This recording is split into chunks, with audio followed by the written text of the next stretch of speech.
When I woke up the next day, the first thing I noticed was a lack of pain in my jaw. Ah, yes. I just finished getting ready when the tone for an announcement rang out. Good morning. I know some people are still abuzz over yesterday's events, but I ask that everyone put that aside to focus on today's task. I think everyone will enjoy, if not the task, and the scenery of today's events. That's right, today's tasks are all outdoor tasks. One of my staff will lead you to your team's starting point. That's all. Good luck! Outdoors? Sounds like fun. I opened my door to see a man waiting outside. If you'll follow me, we can go to where your teammates are waiting. I followed him through the corridors and out of the mansion. A blast of cold air had me wrapping my arms around myself. It snowed last night? It would seem that way, wouldn't it? He led me to where Mr. Wolf, Mr. Bandages, and the Count were already assembled. The man pulled an envelope from his coat pocket and handed it to me. This is your clue. Breakfast should be along shortly. Having said that, he bowed and left. It wasn't even a minute before another man was wheeling a breakfast cart towards us. The Count came over to get some food.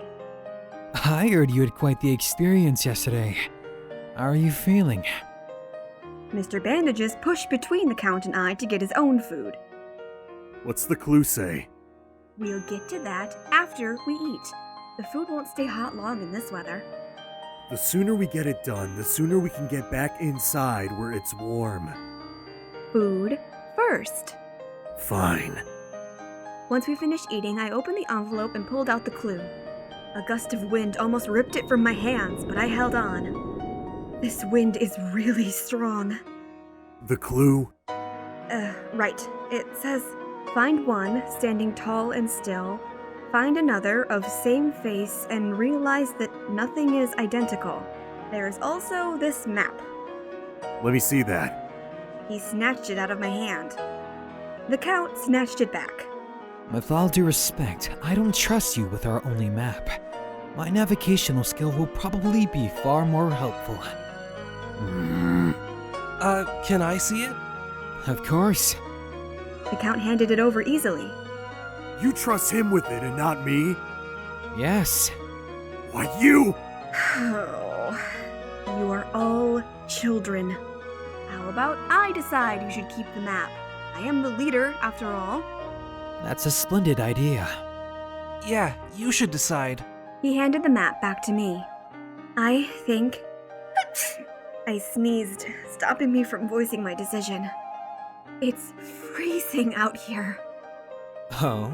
Jump into my arms and I'll warm you up. I looked at the Count's cape, and then Mr. Wolf's fur, contemplating the idea. Before I could decide, however, I felt myself being pulled backward against a warm chest. Mr. Bandages? Don't be foolish. We can't have you sticking to someone throughout the game just because you're cold. It'll slow us down. Well, we can't just leave her to freeze. Yeah, I'd offer to trade costumes, but...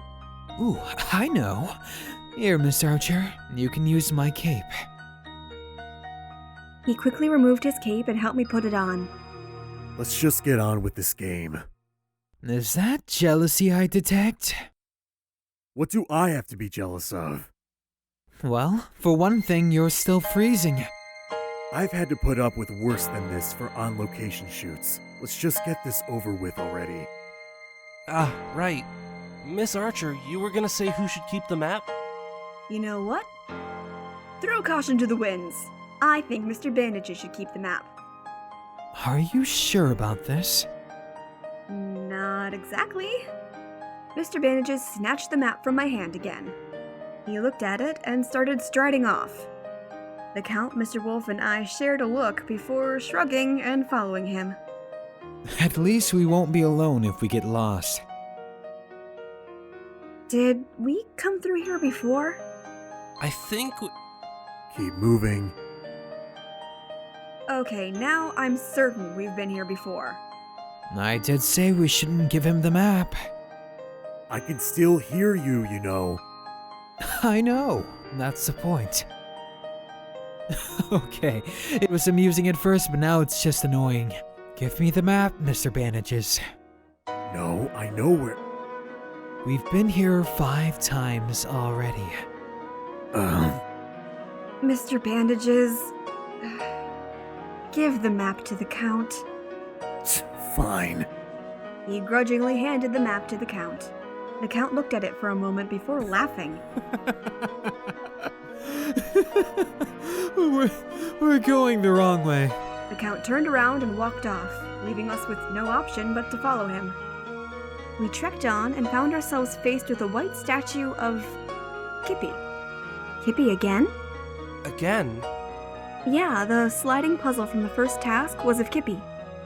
Well, Erik does have ties to keep her incorporated. And Kippy is cute. Find one standing tall and still. Do you think the clue refers to this statue? It says find another, so there's probably another statue for us to find as well. Probably. Looks like there's an inscription down here. He dusted the snow that was covering the inscription before reading it aloud. The twins, they stood, side by side, and no one could tell them apart. And so they thought with lingering sadness, if others could not see what's inside, they would have to change that on the outside. On the outside? Maybe it's a reference to the clothes and ornaments. The normal Kippy doesn't have those. Yeah. So they changed the clothes and the ornaments on the statues so people could tell them apart? Seems like it. We need to see the second statue to be sure, though. So where is this second statue? Wait, is that? I brushed some of the snow near the inscription off and found a half-buried piece of paper. I quickly dug it out. Looks like we have another map.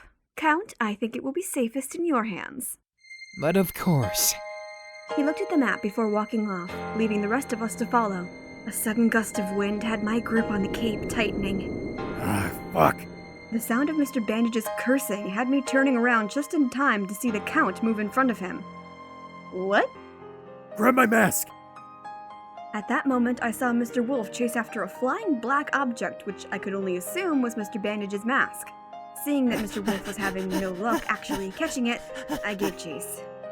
Mr. Wolf and I chased the mask around the area, but every time we thought we had it, another gust of wind would just blow it away. How can the two of you be unable to grab a single mask? He thinks it's so easy. I'll show him. I put all of my effort into catching the mask, and after a while, it finally paid off. Yes! Breathing hard, I walked over to the Count and Mr. Bandages and handed over the mask. After a moment, the Count spoke. Mr. Bandages, are you decent yet? We really should get going. Yeah, I'm done. The Count took that as his cue to continue on the path the map laid out. Mr. Wolf and I exchanged tired looks before following. It wasn't long before we reached the place marked by the map. Instead of a statue, however, there was a man standing there. Only one of you may proceed to the second statue. And the others get to go back to the mansion. Yes. Then I'll sit this one out. Fuck this shit, I'm out. Well, there's the first. Miss Archer, as our leader, I think you should be the one to go forward. Yeah. Okay, I'll do my best. That's all we're asking for. Good luck. Don't lose. Now, let's get the fuck out of here. I watched the three of them leave before following the man to the second statue. All I need to do is find the differences between this and the other one, right? This should be a piece of cake. Mr. Bandages warned me about the dramatic flair, but seriously, covering everything in fake snow just for one game. Erik has to be absolutely insane. But I will not let anything stop me from beating these silly games. Done. Good job. Your team receives 5 points. Please follow me to your team room. I followed the man to the team room to see only Mr. Wolf and the Count there. You did great. Thanks. Where's Mr. Bandages? They said something about going to bed when we got back to the mansion. I was out there freezing my butt off to get a good score, and he's sleeping? Yes. I'm sure he was really tired. Actually, it's probably because he doesn't like the cold. I should go put his hand in a bowl of cold water. That'd show him. Does that really work? We can always find out. I don't think that's really necessary. We should give the guy a break. He was wearing bandages and torn clothes. He's probably worried he'll get sick again. I guess you're right. It was pretty cold out there. Oh, speaking of which, you can have your cape back, Count. I took the cape off and handed it back to the Count. You could have kept it until you were feeling warmer. Nah, it's fine. The mansion is much warmer than outside anyway. Besides, I think I'll take a page out of Mr. Bandage's book and get some sleep too. The weather is perfect for it. I woke up much later, feeling completely energized. A glance at the clock, however, told me that it was already nighttime. What should I do now? I'm not in the mood to go back to sleep. Maybe I'll go look at the snow again. It'll probably melt by tomorrow.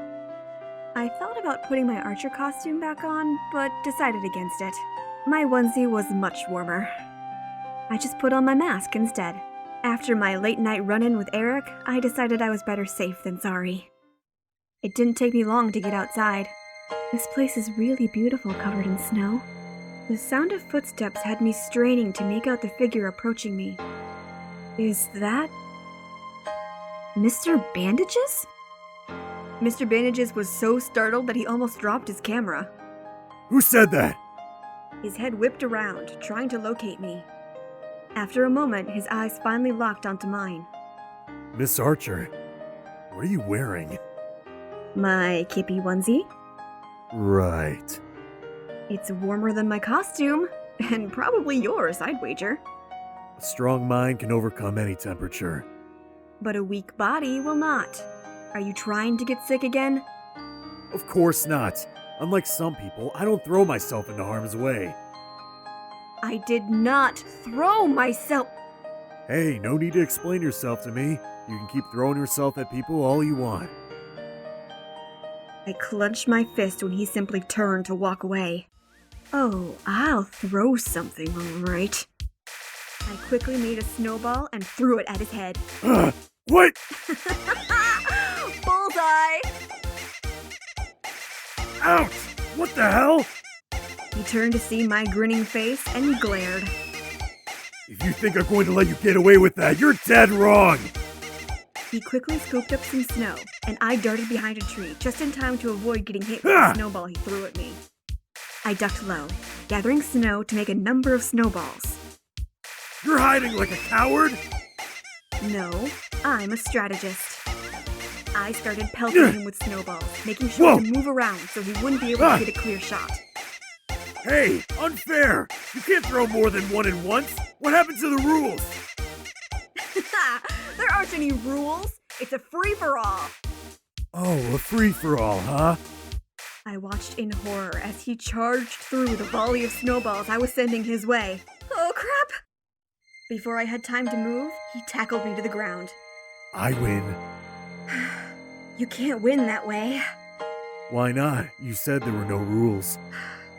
No rules about throwing snow, not people. Who's throwing themselves at someone now, huh? Can you get off me now? You're kind of heavy. He quickly scrambled to get off me. I picked myself off the ground just in time to see him head back into the mansion. That was quick. Well, it was fun while it lasted.